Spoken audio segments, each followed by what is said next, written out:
Hari Om. Let's start with a prayer. Om Sahana Bhavatu Sahanau Bhunaktu Saha Viryam Karavavahai Tejasvinavadhitamastu Mavit Vishavahai. Om Shanti Shanti Shanti. Chinmayam Vyapiyat Sarvam Trailokyam Sacharacharam Tatpadam Darsitam Yena Tasmai Sri Gurave Namaha. Sri Gurubhyo Namaha. Hari Om. So we have addressed Tattvamasi, the teaching, and once we realize that we have the jnanam, and now I become a jnani. Essentially, because as soon as the teaching comes and if my mind is prepared for it, the knowledge will take place. So if I understand this whole without any doubts, because that's why Shravana, Manana and Niddhidhyasana is required. So Shravana and Manana, Shravana is listening to the teaching consistent, systematically until there are no more doubts left over. That completes the knowledge part itself. So knowledge immediately eliminates the ignorance. So I don't have to see one part of rope and another part is a snake, whether it's a snake or a rope. So that knowledge is immediate as soon as understood. So knowledge must eliminate the ignorance. And many people understand this. The teaching itself, once you have prepared your mind and listen to the teaching, then this teaching is already understood. But after the class is over, we have no way of keeping the teaching, because when I get into the transactions, even though I understood it's completely logical and I understand the scriptural teaching, everything is clear to me, I have no more doubts that I know I am Satchidananda Swarupam and I am not this body, I am not this world, and this only world is only transactionally real, and I can transact as is required. But unfortunately, this knowledge doesn't remain with me when I am transacting in the world. Excuse me. So therefore, the question is, where is the problem? You say jnanam should eliminate immediately. So the problem is, we have to understand now, there are two aspects of it. One is jnanam and then the actions now.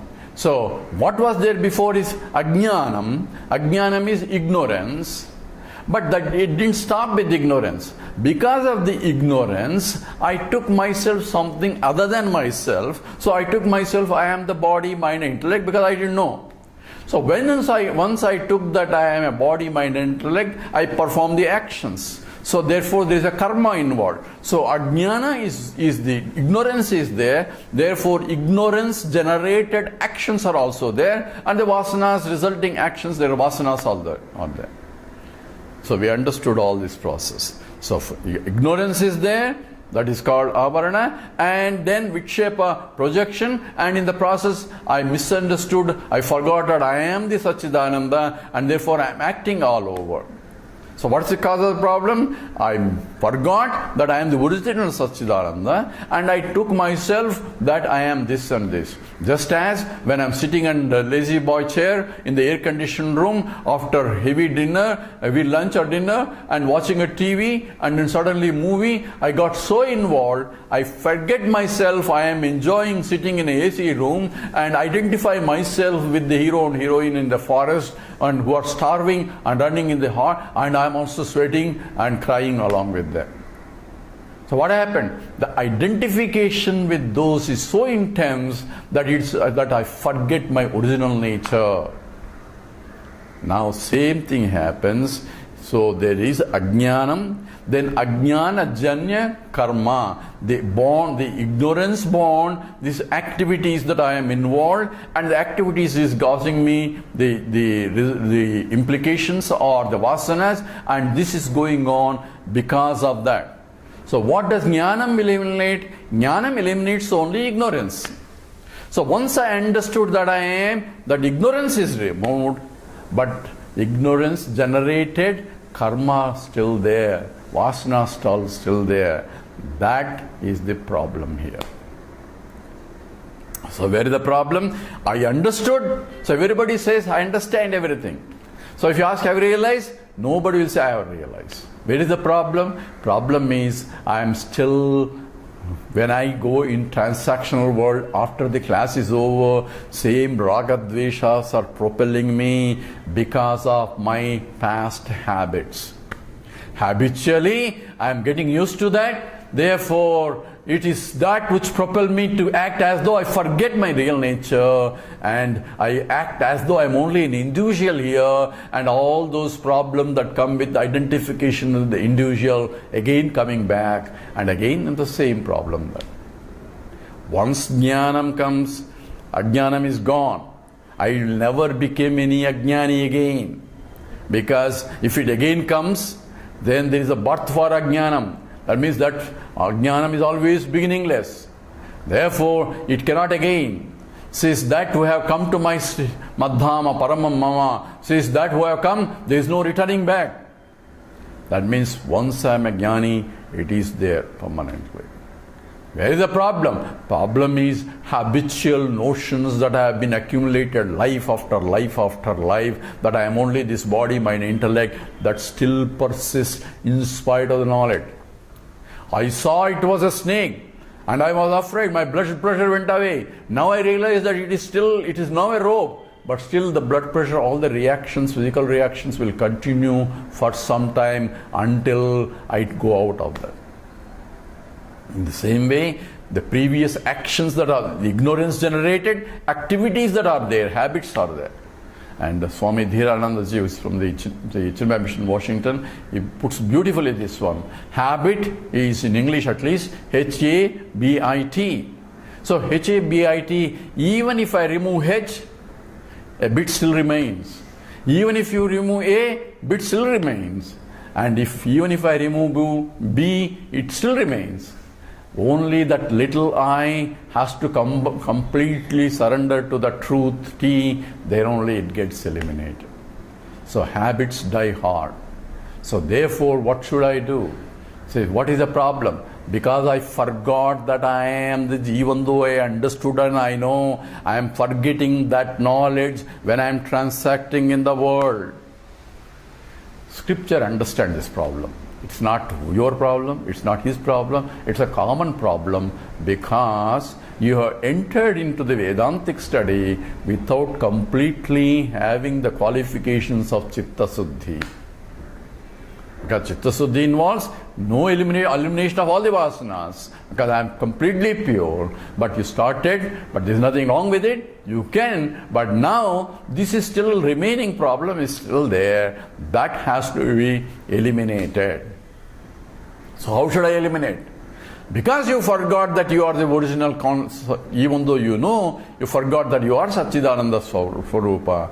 Only thing I have to do is that smarana, the remembrance, I am that, I am that, I am that, has to be there.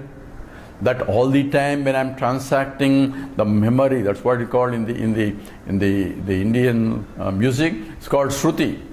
Shruti is, this tambura is going on, ting ting, but there is a level in which the singer, even though he goes up and down, he doesn't do apashruti, he doesn't go violate beyond that Shruti itself. He maintains that. So Shruti is what scripture is telling you. Scripture is telling that you are that, and that I have the knowledge. Now I have to keep that smarana. Jnana smarana is required even while transacting in the world. That is called Niddhidhyasana. Because of the lack of purity of the mind that is required to abide in the knowledge. So we have a jnana and called jnana nishtha, abiding in the knowledge. It's called internalizing the knowledge that I know already, but I had to know factually I am indeed is that. It's also called, it says, paroksha jnanam and aparoksha jnanam. Paroksha jnanam is, it is indirect knowledge, it's only intellectual understanding, but it is to be internalized that it is indeed me. So Mr. Jones understood, I am man, but he is questioning whether the cat knows whether he is a man or not. Why? Because he has not clearly internalized that I am really man. It doesn't matter whether cat thinks I am a rat or not. So an internalization of the process of what I know has to be understood as real indeed, as a factual, and that is what is required by the Niddhidhyasanam. Niddhidhyasanam is constant reflection on the teaching that I am indeed is Satchidananda and not this Nacha Bhuta Sangha, not this assemblage of this body, mind and intellect. That how should I do? So I can sit down and do it until it becomes firmly abides in my nature itself. So here there are two paths are specified, or two depending upon the individual itself. It's called Savikalpa Samadhi or Nilvikalpa Samadhi or Sahaja Samadhi also. So Nirvikalpa means when I am sitting in one place where I had no more thoughts, says I am that I keep contemplating until I glide into the state where there is no more mind, has no more thoughts of any kind, where I am only seeing mind as an object from which I can recognize pure consciousness just reflected in the mind. There is no more further reflections, as we discussed, thoughts raising where further reflection. It is only the mind has become the object for observation without any thinking. That's called Nirvikalpa Samadhi. No Vikalpa. And the other one is, even though when there is a thoughts are there, because I am there with the thoughts, I am there without the thoughts also. If I can see myself with the thoughts also, I can be transacting in the world, still I remember that I am is pure Satchidananda Swarupam. Aham taya spurati. I forgot the sloka, it's Bhagavan Ramana. He says, this Spurati Hrutswayam, Parama Purna Satu, this I am, Spurati, it spontaneously rises in me, in my heart of core of my problem, all the time, in spite of any transactions. Even Bhagavan Ramana, he was helping in the kitchen, he was doing this, all of the activities are going on, still that constant awareness that I am what? I am Purnam, and which means complete, infinite, and Sat Chit Swarupam. Satta eva Chit, Chittaya Aham. So therefore, that Sat, which is same as Chit, and that I am, is what is being Spurati, spontaneously rising. Until the spontaneously raises, I have to make it deliberately to raise it. And that is what is called Niddhidhyasanam. So what should I do? Whatever you can do to make that as a constant has to be done. So whether you can teach, continue to teach so that the mind is revolving. If you can write it, continue to it on that state itself. Whatever transactions you do, you have that all the time in the memory. And for this only, people recommend the sannyasa is important. Even in the Brihadaranyaka Upanishad, Yajnavalkya was a great knowledgeable person, and he himself caused his wives, he had 2 wives. That's why he wanted sannyasa maybe. So he calls his 2 wives, Maitreyi and Katyayani, and says, I am leaving, I am going to split this property in 2 parts, and so you have, so that you can live comfortably, and I want to go, I want to take sannyas. At least that's how the Shankara interprets, that sannyasa is therefore important even after jnani. We'll address the sannyasa aspect. But what is needed is constant meditation on that. So jnanam is different from jnana nishtha. So how long I have to do this Niddhidhyasana? First number, Niddhidhyasana is not just sitting in meditation. Because this has to be there even while once I am only in the meditation, I am Brahman, and when I am transacting, that knowledge is not available, then that's not useful. So even while transacting, the knowledge has to be useful. But how I do? That's why Shankara writes, say, yogaratova, bhogaratova, sangaratova, sangavihina, yasya brahmani ramate chittam nandati nandatcheva. He may be yogi sitting there, jnani may be sitting in one place because that's how he can do it. Yogaratova, bhogaratova. He may be enjoying in the middle of the city, he is going all over the world. But yogaratova, bhogaratova, sangaratova, with the company or sangavihina, without any company also. sitting in some Himalaya caves. He can do anything he what that helpful. But what exactly is Yadyat Brahmani Ramate Chittam, whose mind is reveling in that I am the Brahman, I am that total, Aham Brahmasmi, that total, he is reveling in that. That's what the mind is reveling. So where the mind is reveling is all that counts. Everything is only a transactions, superficial transactions. Swami Chinmayananda says, when a jnani interacts with the world, says when anger is required, anger will be projected. When compassion is required, compassion is projected. When seriousness is required, seriousness is required. When the discipline of the disciples is required, he will impose strict discipline also. In fact, most of the Chinmaya missions are extremely methodical because of that discipline that is passed on from the teacher itself. Because his insistence that everybody's mind has to be disciplined, and that is required for the jnanam also. In fact, I learned more outside by association with him than even in the teaching itself. Because I can see how a jnani performs also in reality too. That is how a jnani is. He becomes a Purusha where he can see other people are following him. Therefore, his responsibility becomes much more difficult. His life becomes mature. In fact, that's how a Acharya definition is. Achinoti iti shastrani, acharya stapayityapi, swayam acharati yasya tasmat acharya uchyate. So, achinoti iti shastrani, the one who filters all the shastras and gets juice out of it. That's an Acharya. So one who insists, Achinoti Shastrani, Acharya Stapayityapi, the one who insists that this Achara, that discipline has to be followed. And not only he insists others, Swayam Acharati, himself follows what he teaches. And he is called Acharya. And therefore, that teacher, he becomes a teacher because whenever anybody is sincere seeker, he has to approach a teacher who is Brahmanistha and who himself studied the scriptures from the traditional method, that is Sampradaya, and therefore he himself has gone to another teacher who has learned from his teacher, and that's how the teaching tradition is maintained. And Krishna says, Tadvidhi pranipatena pariprasnena sevaya. So you approach a teacher, and that teacher is one who himself understood the absolute nature of the truth. So this is what essentially Niddhidhyasana is required, because my mind is not purified. How long I have to do it? Sometimes this is the longest practice that are required. Understanding is done, but problem is this retaining that I am that because of the habits, because habits are difficult. So for depending upon the different qualities of the jnani or the qualities of the seeker, Niddhidhyasana can be very long, even the whole life itself may take it, depending upon how much of vasanas he has.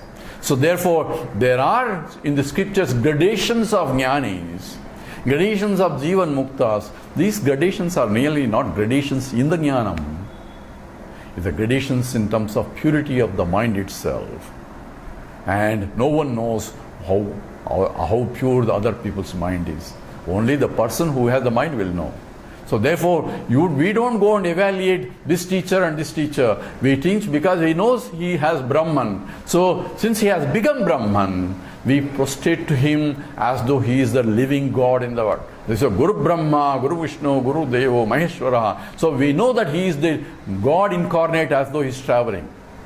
And he continued to teach as long as the body, mind and intellect is available, as long as sincere seekers are approaching. Also, those who are ready to know, those people, those students, seekers for whom this knowledge is there, the intense desire to learn, mumukshutvam is there, appropriate teacher has to come. That is the law. And Krishna, the Ishvara sees, hey, here is the person available here. Therefore, let me send him there for the teaching itself. So what should this is? Therefore, samashti vasanas, those students who desire a particular teacher, the teacher has to be there for that teaching. Therefore, a jnani even though he's realized he may be traveling one place, or students may be going to him, depending on that. The teaching will go on, because that's a part of his runa, his obligation to his teacher. So that's what he'll be doing. So in that way also, Niddhidhyasanam, a constant contemplation on the teaching. Whatever you do, this becomes a source of life. And people say it is very difficult to do this Niddhidhyasana sitting at home or doing all these transactions. It's better, I can do better if I am removing all that and take a sannyasa.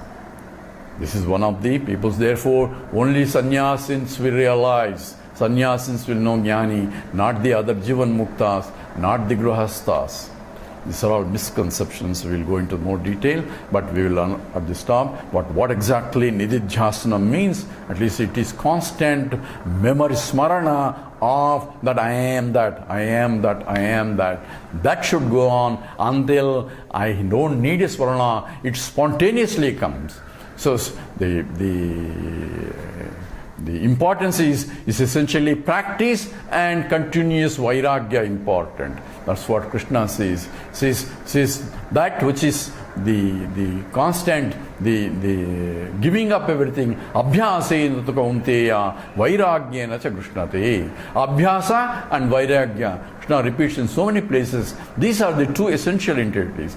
Constant practice and vairagya. This is renunciation of that. What exactly this renunciation, we will go into more detail later, but this is what continuous Niddhidhyasana is required, and it may take whole life itself, and it may take only a few years, or depending upon the purity of the mind. This will stop here. Om Purnamada Purnamidam Purnat Purnamudachyate Purnasya Purnamadaya Purnameva Vasishyate. Om Shanti Shanti Shanti. Hari Om. Sri Gurubhyo Namaha. Hari Om.